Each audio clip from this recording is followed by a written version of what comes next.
ಎಲ್ಲರಿಗೂ ನಮಸ್ಕಾರ. ನಾನು ಬೆಂಗಳೂರು ಸಿಟಿಲಿಂದ ರಾಮರಾಜನ್, ಡಿಸಿಪಿ ಕಮಾಂಡ್ ಸೆಂಟರ್ ಮಾತಾಡ್ತಾ ಇರೋದು. ಇತ್ತೀಚೆಗೆ ಸೈಬರ್ ಕ್ರೈಮ್ ಕೇಸಸ್ ಅಲ್ಲಿ ಪರ್ಟಿಕ್ಯುಲರ್ಲಿ ಸೆಕ್ಸ್ಟಾರ್ಷನ್ ಕೇಸಸ್ ಜಾಸ್ತಿ ರಿಪೋರ್ಟ್ ಆಗ್ತಾ ಇದೆ. ಸೆಕ್ಸ್ಟಾರ್ಷನ್ ಕೇಸಸ್ ಅಂದ್ರೆ ಏನದು, ಕ್ರಿಮಿನಲ್ಸ್ ಇದನ್ನು ಹೇಗೆ ಮಾಡ್ತಾ ಇದ್ದಾರೆ, ಇಂತಹ ಪ್ರಕರಣಗಳಿಗೆ ಯಾರು ವಿಕ್ಟಿಮ್ ಆಗಿದ್ದಾರೆ, ಏನ್ ಮಾಡಬೇಕು ಎಂಬುದು ಬಗ್ಗೆ ಇವತ್ತು ಚರ್ಚೆ ಮಾಡೋಣ. ಸೆಕ್ಸ್ಟಾರ್ಷನ್ ಅಂದ್ರೆ ಏನದು? ವಾಟ್ಸಾಪ್ ಅಥವಾ ಸೋಷಿಯಲ್ ಮೀಡಿಯಾ ಪ್ಲಾಟ್ಫಾರ್ಮ್ಸ್ ಆದ ಫೇಸ್ಬುಕ್, ಇನ್ಸ್ಟಾಗ್ರಾಮ್, ಟ್ವಿಟ್ಟರ್ಗಳಲ್ಲಿ ಸುಂದರವಾದ ಹುಡುಗಿಯರ ಫೋಟೋವನ್ನು ಇಟ್ಕೊಂಡು ಪರಿಚಯ ಮಾಡಿಕೊಳ್ತಾರೆ. ಪರಿಚಯ ಮಾಡಿ ನಂತರ ವಿಡಿಯೋ ಕಾಲಲ್ಲಿ ಮಾತಾಡೋಣ ಹೇಳ್ತಾರೆ. ಕೆಲವೊಂದು ಬಾರಿ ಚಾಟ್ ಮಾಡುವಾಗ ಸಮಯದಲ್ಲಿಯೇ ವಿಡಿಯೋ ಕಾಲನ್ನು ಕ್ರಿಮಿನಲ್ಸ್ ಇನಿಷಿಯೇಟ್ ಮಾಡುತ್ತಾರೆ. ಎದುರುಗಡೆ ಇರುವ ಅವರ ಕ್ಯಾಮೆರಾ ಮುಂಚೆ ಪ್ರೀ ರೆಕಾರ್ಡೆಡ್ ಪಾನ್ ವಿಡಿಯೋಸ್ ಯಾವುದು ರೆಡಿ ಇಟ್ಕೊಂಡಿರ್ತಾರೆ. ಕೆಲವೊಂದು ಬಾರಿ ಅವರೇ ಕಂಪ್ಲೀಟ್ ನ್ಯೂಡ್ ಆಗಿ ಕೂಡ ನಿಂತ್ಕೊಂಡಿರ್ತಾರೆ. ನೀವು ಇಲ್ಲಿ ಕಾಲ್ ಮಾಡಿ ಅಟೆಂಡ್ ಮಾಡಿದ ತಕ್ಷಣ ಏನಾಗುತ್ತದೆ, ಅವರು ಸ್ಕ್ರೀನ್ ರೆಕಾರ್ಡ್ ಮಾಡೋದಕ್ಕೆ ಶುರು ಮಾಡ್ತಾರೆ ಮತ್ತು ಸ್ಕ್ರೀನ್ ಶಾಟ್ ರೆಗ್ಯುಲರ್ ಆಗಿ ತಗೊಳ್ತಾನೆ ಇರ್ತಾರೆ. ನೀವು ಕಾಲ್ ಕಂಟಿನ್ಯೂ ಮಾಡೋದು ಬರೀ ಎಲ್ಲ ರೆಕಾರ್ಡ್ ಆಗುತ್ತದೆ. ಕಾಲ್ ಡಿಸ್ಕನೆಕ್ಟ್ ಆದ್ಮೇಲೆ ನಿಮ್ಮನ್ನು ಕಾಂಟ್ಯಾಕ್ಟ್ ಮಾಡ್ತಾರೆ.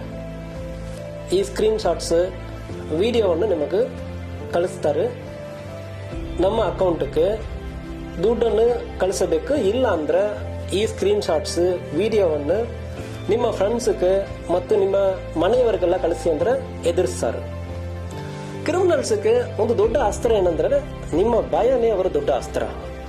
ಸೊ ಅದರಿಂದ ಫಸ್ಟ್ ಆಫ್ ಆಲ್ ಗಾಬರಿ ಆಗುವುದು ಬೇಡ. ನಿಮಗೆ ಬಹಳಷ್ಟು ಅವಕಾಶ ಇರ್ತದೆ. ಏನೇನು ಅವಕಾಶ ಅಂದ್ರೆ ಹೇಳ್ತೀವಿ. ಒಂದು, ಯಾರಿಗೂ ಗೊತ್ತಿಲ್ಲದೆ ಅನಾನಿಮಸ್ ಆಗಿ ಕಂಪ್ಲೇಂಟ್ ಅನ್ನು ಮಾಡಬಹುದು. www.cybercrime.gov.in ಆ ವೆಬ್ಸೈಟ್ಗೆ ಹೋಗಿ ನಿಮಗೆ ಘಟನೆ ಏನೇನು ಆಗಿದೋ ಅದೆಲ್ಲ ಎಂಟ್ರಿ ಮಾಡಿ ರಿಜಿಸ್ಟರ್ ಮಾಡಬಹುದು. ಇದರಲ್ಲಿ ನಿಮ್ಮ ಹೆಸರು, ಫೋನ್ ನಂಬರ್ ಯಾವುದು ಕೂಡ ಕೊಡೋದಕ್ಕೆ ಬೇಕಾಗಿಲ್ಲ. ಘಟನೆ ಮತ್ತು ಕ್ರಿಮಿನಲ್ ಡೀಟೇಲ್ಸ್ ಮಾತ್ರ ಹೋಗುತ್ತದೆ. ಅವನ ಅಕೌಂಟ್ ನಂಬರ್ ಮತ್ತು ಅವನ ಫೋನ್ ನಂಬರ್ ಎಲ್ಲ ಹೋಗುತ್ತದೆ. ಅದು ಮೂಲಕ ನಾವು ರೆಕಾರ್ಡ್ ಮೇಂಟೈನ್ ಮಾಡ್ತೀವಿ, ಆಕ್ಷನ್ ತಗೊಳ್ತೀವಿ.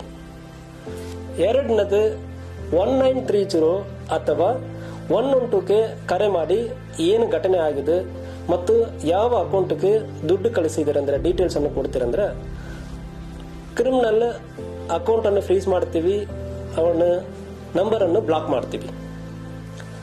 ಮತ್ತು ಇದಲ್ಲದೆ ಹತ್ತಿರ ಇರುವ ಸೆಂಟ್ ಸ್ಟೇಷನ್ಗೆ ಹೋಗಿ ರಿಟರ್ನ್ ಕಂಪ್ಲೇಂಟ್ ಕೊಟ್ಟು FIR ಮಾಡುವುದಕ್ಕೆ ಅವಕಾಶ ಇರುತ್ತದೆ.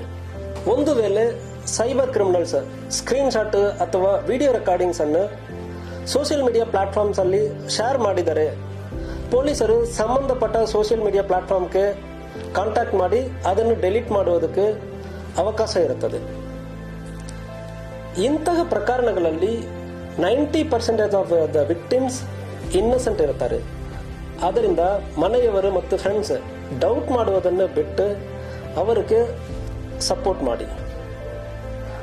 Let's fight against these cyber criminals.